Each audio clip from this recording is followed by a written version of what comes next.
Assalamualaikum warahmatullahi wabarakatuh. Alhamdulillahi rabbil alamin. Wa bihi nasta'in ala dunya wa din.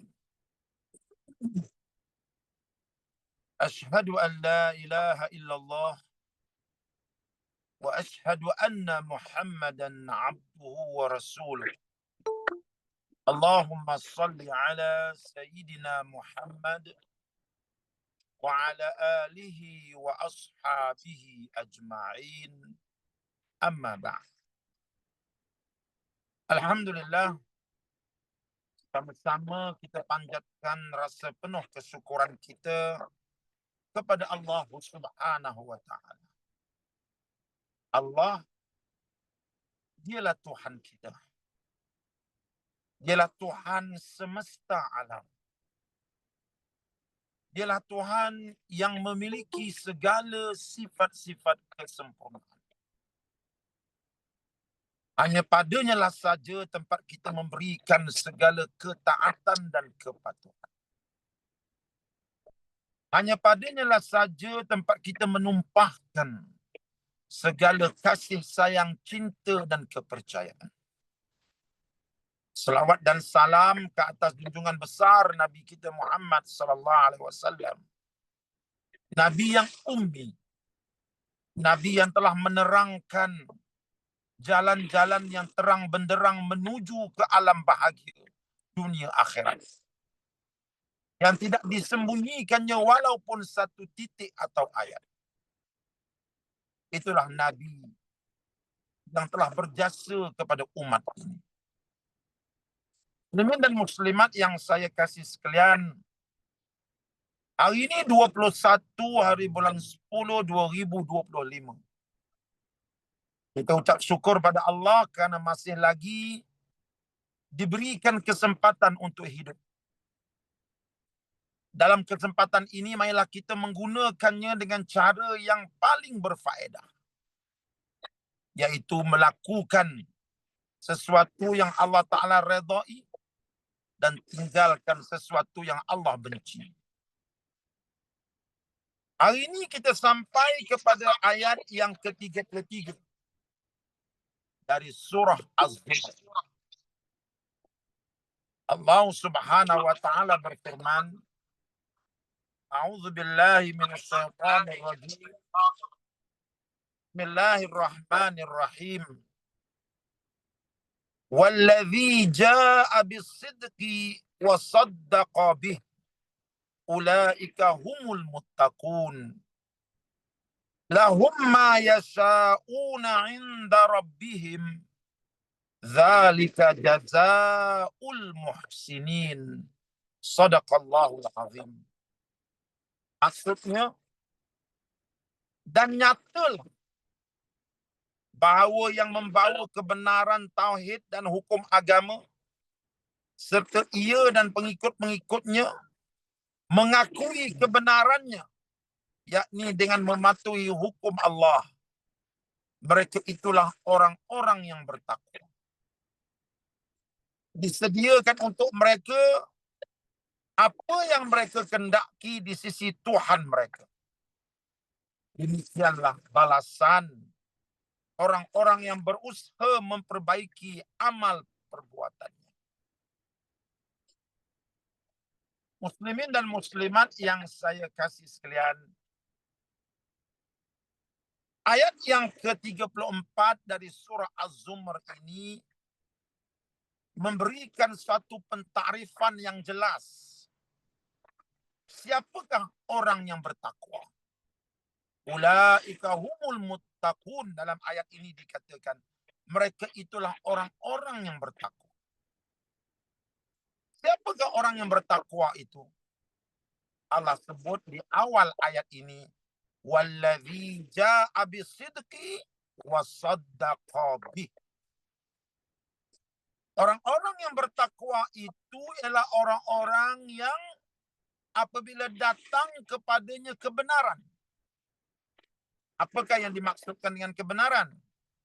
Yaitu apabila datang kepadanya ayat-ayat Al-Quran yang mengajak dia berbuat kebaikan, yang mengajak dia meninggalkan kejahatan, atau datang kepadanya hadis-hadis nabawi yang mengajaknya membuat kebaikan atau meninggalkan kejahatan, lalu ia dengar dan ia patuh. Mana yang baik, segera ia lakukan. Karena ini perintah Allah dan suruhan Rasulullah. Mana yang jahat, segera ia tinggalkan. Karena itu adalah larangan Allah dan juga larangan Nabi. Orang yang begini sifatnya, sanggup meninggalkan segala-galanya kerana nak patuh perintah Allah. Allah kata, ulaika humul muttaqun. Itulah orang-orang yang bertakwa.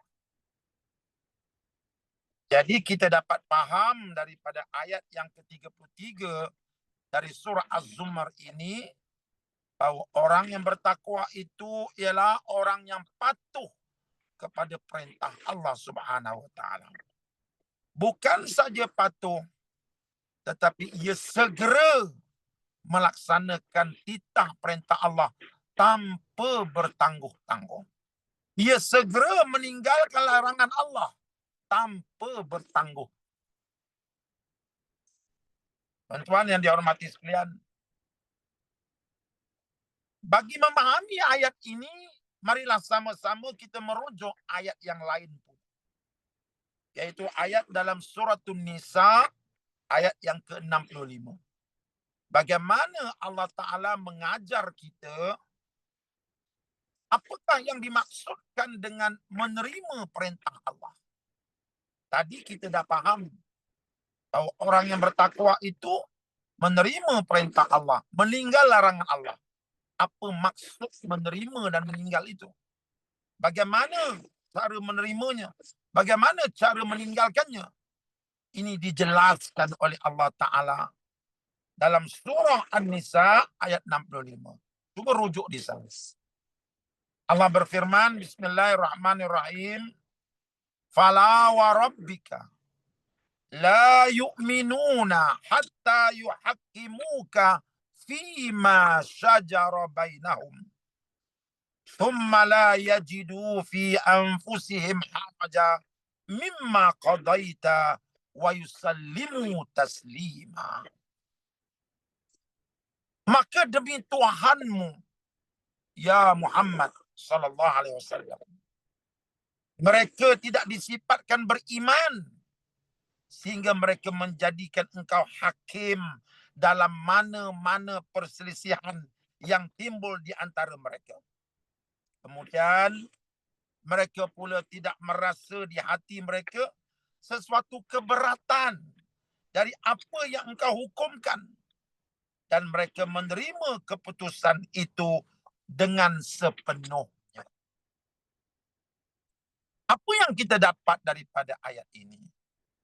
Dalam ayat ini Allah menerangkan apa maksud menerima perintah Allah.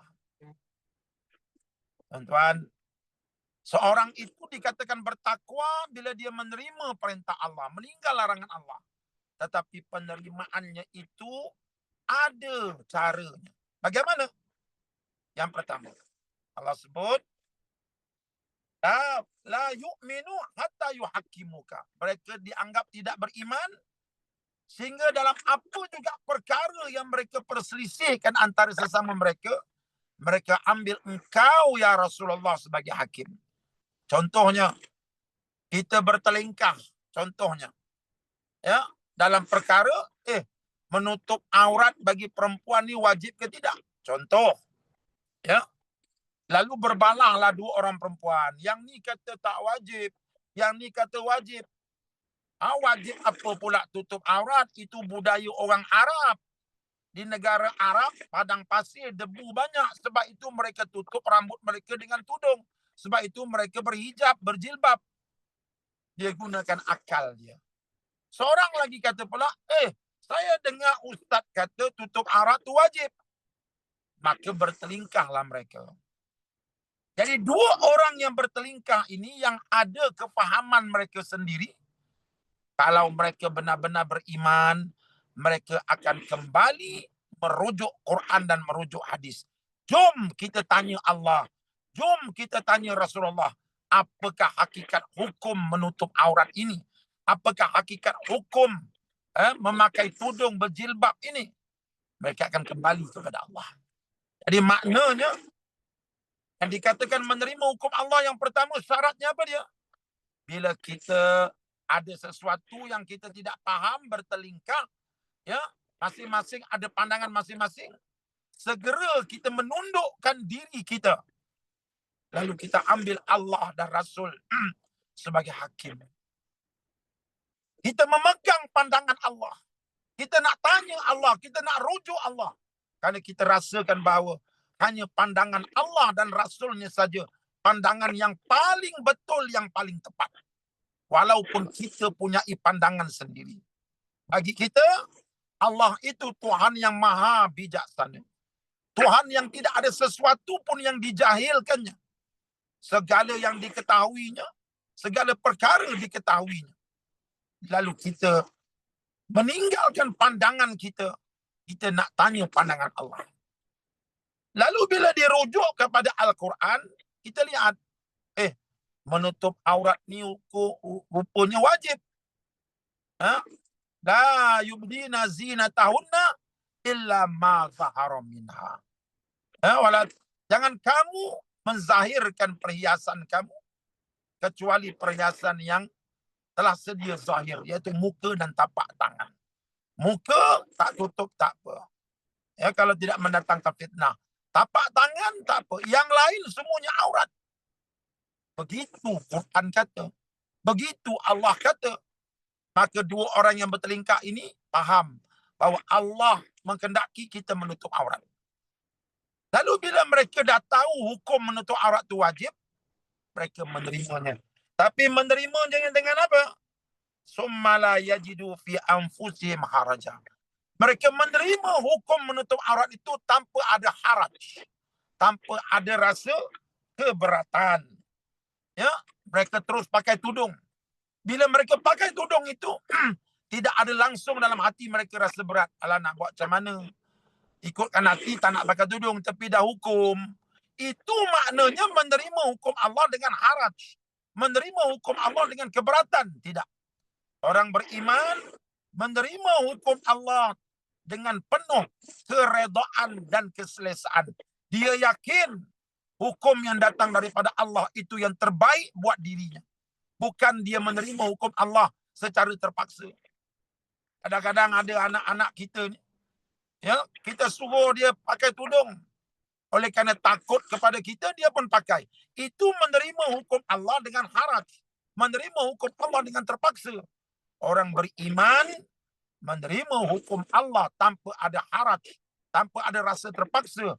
Bahkan merasa bangga dapat melaksanakan perintah Allah. Merasa bangga dapat memakai tudung. Merasa bangga dapat menutup aurat. Kenapa? Kerana ini hukum yang datang daripada Allah, Tuhan pencipta alam. Tuhan yang maha bijaksana. Itu syarat yang kedua. Dan syarat yang ketiga, wa yusallimu taslima. Mereka menyerahkan diri mereka sebulat-bulatnya kepada Allah dalam menerima segala hukum dan peraturan daripada Allah. Maknanya, kalau ada peraturan yang lain, mereka sedia mengikut. Itulah orang-orang yang beriman. Itulah orang-orang yang bertakwa. Sentiasa nak mendengar pandangan Allah. Sentiasa nak mendengar pandangan agama dalam apa juga perkara yang ia lakukan. Dia tidak bertuhankan nafsunya. Dia tidak bertuhankan datuk nenek moyangnya.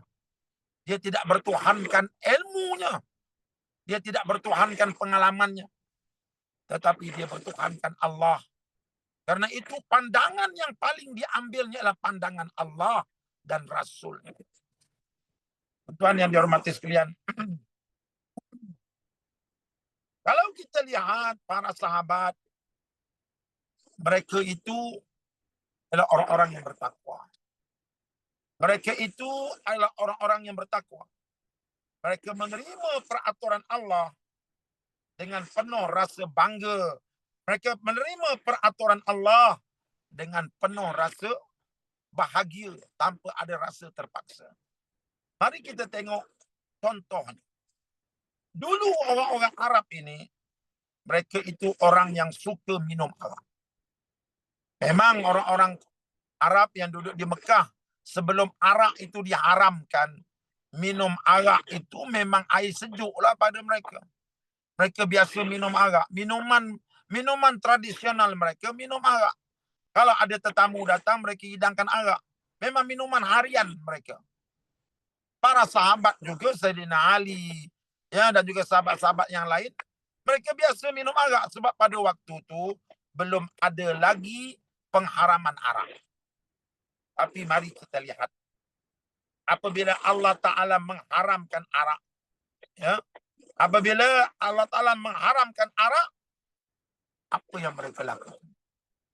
Nak menyediakan arak ini bukan mudah. Perlu diperam 5-6 bulan. Kadang ambil masa bertahun untuk menghasilkan arak yang sedap. Usahanya banyak, anggurnya kena banyak, buah kormanya kena banyak, nak diperam. Mahal. Tetapi lihat, apabila para sahabat mengetahui, ya, apabila arak diharamkan, apa kata mereka? Sayyidina Anas bin Malik radhiyallahu anhu, ya, dia berkata apa? Kuntu usqi Aba Ubaidata wa Aba Talhata wa Ubay bin Ka'ab min fadikhi zahwin wa tamar. Faja'at atin faqal innal khamra qad hurrimat. Kata Anas bin Malik, aku sedang menuangkan air arak ke dalam cawan Abi Ubaidah bin Jarrah. Dan tetamu aku yang kedua, Abi Talhah. Tetamu aku yang ketiga, Ubay bin Ka'ab. Maknanya 3 orang sahabat ni datang rumah Anas bin Malik. Lalu dia jamu mereka dengan arak. Ya. Tiba-tiba sedang mereka menjamu arak, faja'ahum atin, datang seorang lelaki. Berkata apa? Innal khamra qad hurrimat. Sesungguhnya arak telah diharamkan. Telah turun perintah Allah dari langit bahwa arak telah diharamkan. Ketika itu Abu Talhah berkata, "Kum ya Anas, bangun wahai Anas, fa'arikha, hendaklah engkau curahkan arak ini ke tanah." Terus mereka curahkan arak itu ke tanah, tidak diminumnya. Ada di kalangan para sahabat yang membawa batang cangkul, dipukulnya tempayan-tempayan arak, dicurahkannya ke bumi, sehingga mengalir arak-arak yang mahal itu, ya, tanpa dihiraukannya. Inilah dia, tuan-tuan, ya, patuhnya mereka kepada perintah Allah. Walaupun mereka sayang. Mari kita lihat contoh yang lain. Ya, dalam satu ketika, tuan-tuan, ya,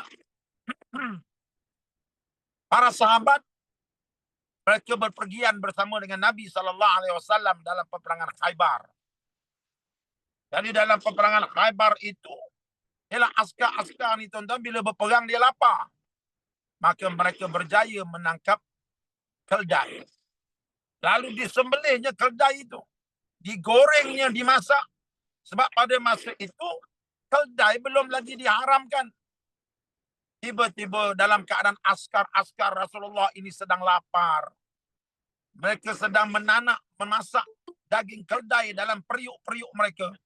Tiba-tiba datang perintah daripada Rasulullah bahawa daging keldai sudah diharamkan.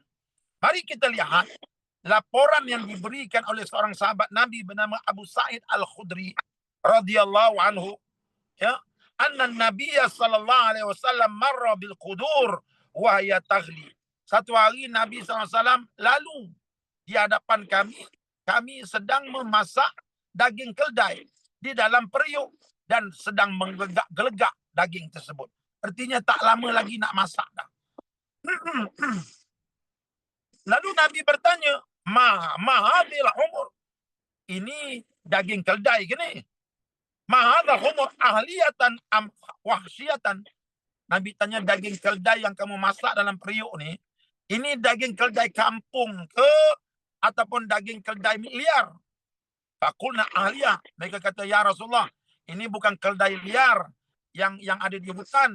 Ini keldai yang kami bawa, yang kami tunggang, kami lapar, kami sembelih. Nabi kata, fa'akifituha, maka curahkan daging ini ke tanah. Terbalikkan periuk ini. Ya. Maka fa'naha wa inna lajia'un tashtahihi. Ketika Nabi kata, terbalikkan periuk ini, karena kamu sedang memasak daging keldai kampung yang diharamkan.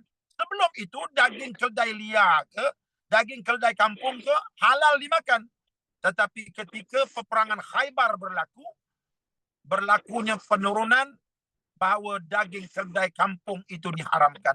Para sahabat sedang masak daging keldai. Bila Nabi kata daging keldai kampung sudah diharamkan, mereka menterbalikkan periuk tersebut. Kata mereka, ketika kami menterbalikkan periuk tersebut, perut kami sedang berada dalam keadaan lapar. Begitu tuan-tuan. Ya, bagaimana mereka cukup cepat mematuhi perintah Allah Subhanahu wa taala. Saya nak bawa satu contoh yang lain. Tuan-tuan, hadis ini daripada Sayyidina Mu'aqqal bin Yasar. Seorang sahabat Nabi bernama Mu'aqqal bin Yasar. Apa kata dia? Zawaztu ukhtan li min rajulin. Aku ni ada seorang adik perempuan. Aku kawinkan dia dengan seorang lelaki. Ya, kata Mu'aqqal, aku ada seorang adik perempuan. Lalu aku nikahkan dia, aku ijab kabulkan dia dengan seorang lelaki. Lepas dia berkahwin dengan adik perempuan aku, fatallaqaha, dia talaknya adik perempuan aku. Maka sebagai abang aku marahlah. Ya, kamu ingat kamu ambil adik aku ni macam ambil burung dalam sangkar ke? Ambil, lepas tu dah pakai, dah guna, kamu talakkan, kamu buang. Maka saya nak Mu'aqqal pun marah. Anehnya tuan-tuan, apabila edahnya nak habis, lelaki ini datang berjumpa dengan Mu'aqqal. Untuk apa? Untuk merojoknya kembali. Ya. Maka aku pun berkata kepada lelaki itu, zawajtuka wa afrastuka wa akramtuka fatallaqtaha thumma ji'ta takhtubaha. Lelaki, aku dah kawinkan kau dengan adik perempuan aku. Aku muliakan engkau, tapi engkau talak adik perempuan aku. Hari ini engkau datang, kau nak ambil dia balik. La wallahi la ta'udu ilaika abadan. Demi Allah, adik perempuan aku takkan kembali semula kepada engkau. Marahnya Sayyidina Mu'aqqal kepada adik iparnya itu, karena melihat adik perempuan dijadikan sebagai barang permainan. Ketika dia berkata demikian, tuan-tuan, turun firman Allah dalam suratul Baqarah ayat 232. Allah berfirman, wa idza talaqtumun nisa fabalagna ajalahunna fala taqduluhunna. Apabila kamu telah mentalakkan seorang perempuan, maka sudah selesailah ajalnya, sudah selesailah edahnya. Maknanya edahnya dah habis. Tiba-tiba datang bekas suaminya nak merojok. Jangan kamu halang rojokan tersebut. Kalau dia nak kembali kepada suami dia, biarkan. Sebab itu seorang janda, dia diberikan kebebasan untuk memilih sama ada nak kahwin dengan mana-mana lelaki. Wali mujbirnya, ibu dan ayahnya tidak boleh menghalang. Sebab perempuan itu sudah ada pengalaman dengan lelaki. Maka Allah kata, apabila edahnya telah habis, maka datang mana-mana lelaki nak merojoknya, nak berkahwin dengannya, fala ta'duluhunna, jangan kamu menghalang. Ketika itulah tuan-tuan, Sayyidina Mu'aqqal yang sebelum ini merasa geram dan marah terhadap bekas adik iparnya, dia memanggil lelaki itu kemudian berkata, uzawijaka wa ukrimaka, marilah kahwin semula dengan adik aku akan muliakan engkau dan aku akan kahwinkan engkau dengan adik aku. Ketaatan seorang hamba Allah kepada Tuhannya, walaupun dalam hatinya marah kepada adik iparnya, tetapi bila datang perintah Allah, Fala ta'dhuluhunna. Jangan kamu halang jangan kamu halang wanita-wanita untuk kembali kepada suaminya atau untuk berkahwin dengan wanita lain. Terus dia patuh pada perintah Allah. Karena itulah tuan-tuan, ayat dalam surat Az-Zumar yang kita baca tadi, Allah kata siapa? Kamu nak kenal tak orang yang bertakwa? Orang bertakwa itu ialah wallazi jaa'a bisidqi wa saddaqa bih, yaitu orang yang bila datang sesuatu kebenaran, bila datang satu perintah daripada Allah, datang satu perintah daripada Rasulullah, wa saddaqa bih, lantas dia segera mentaatinya. Pengajaran yang kita dapat daripada apa yang kita bincangkan ke pagi ini, marilah kita lihat diri kita. Sejauh mana kita dah menjadi insan yang patuh kepada perintah Allah. Dan kalau kita dah patuh, periksalah kembali. Kepatuhan yang kita buat itu atas dasar terpaksa ataupun di atas dasar keyakinan kita kepada keadilan Allah. Kalau ada lagi dalam hati kita rasa haraj, rasa tak sedap hati, walaupun perintah Allah telah ditaati, tetapi ada perasaan haraj, ada perasaan tak sedap hati, ada rasa keberatan, maka perlulah kita semak kembali iman kita.